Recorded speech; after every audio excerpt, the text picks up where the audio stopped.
Thank you, Chairman. Appreciate y'all being here. We had heard testimony from the prior witnesses about how many lethal doses could end up or were required to send somebody to prison for the minimum.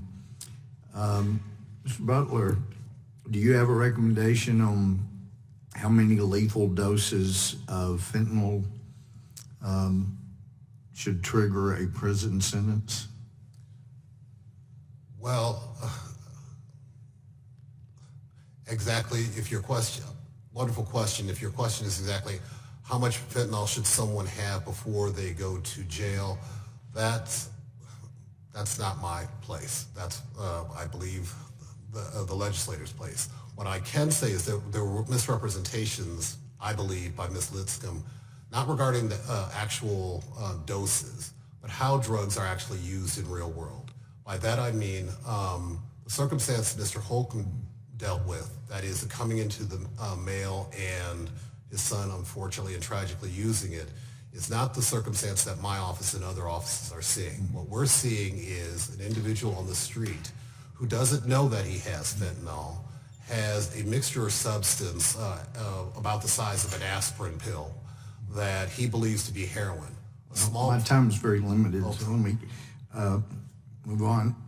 We, Mr. Holman, I understand how difficult it must be that we're told you can't truly sympathize with somebody unless you've been in their shoes. I do think there's something genetically in us that causes some people to be much more, have a much more addictive personality, and that's something I would love to see more research on. And but I can't help but wonder how you would feel about what Texas did back in the 90s when I was on the bench.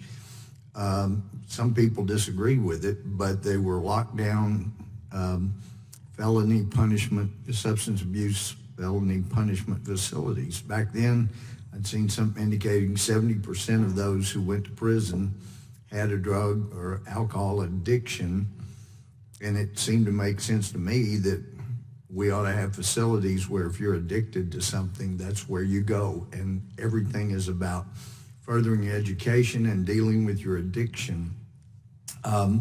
Is that something that you contemplated might have been more help for your son?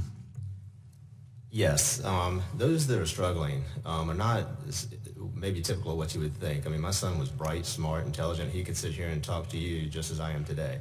So sometimes they need to have that cloud lifted in some way so they can actually think clear to get the treatment they need. So in my case, that was not an option. You cannot force an adult into a treatment facility. I grew up in the 80s and 90s. I'm very familiar. I have personal experience with how maybe things were not handled correctly then. I talk about jail and prison reform, and the Sheriff Coachee I mentioned, I actually visited his facility and spent 5 hours.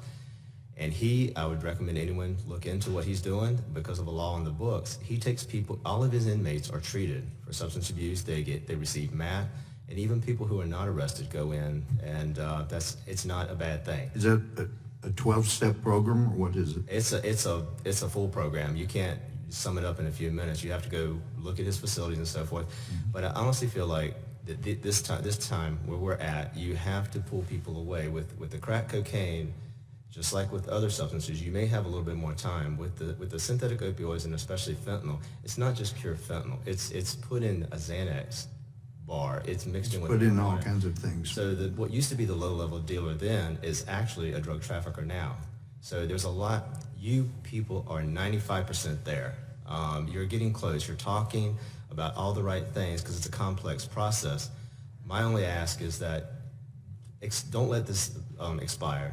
Extend, but then let's keep working. I'm local. I'll come whatever you need to satisfy mandatory minimums, to satisfy research opportunities so that everybody wins. Well, my time is about to expire. Sorry. Let me just indicate that we've been hearing through the impeachment proceedings that it's totally inappropriate for a president to ask a foreign country to help us with some type of criminality that involves our country.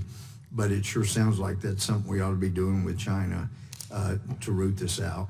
And I think I'm very close with those at ONDCP and stuff, and they are working. China is working with us. The indications are with their scheduling. If we do not extend, they will be ahead of us with their scheduling. And Chairwoman Bass, that is something that I believe does help hold those countries accountable, not just China, but any other country that's poised to jump in and do the same thing.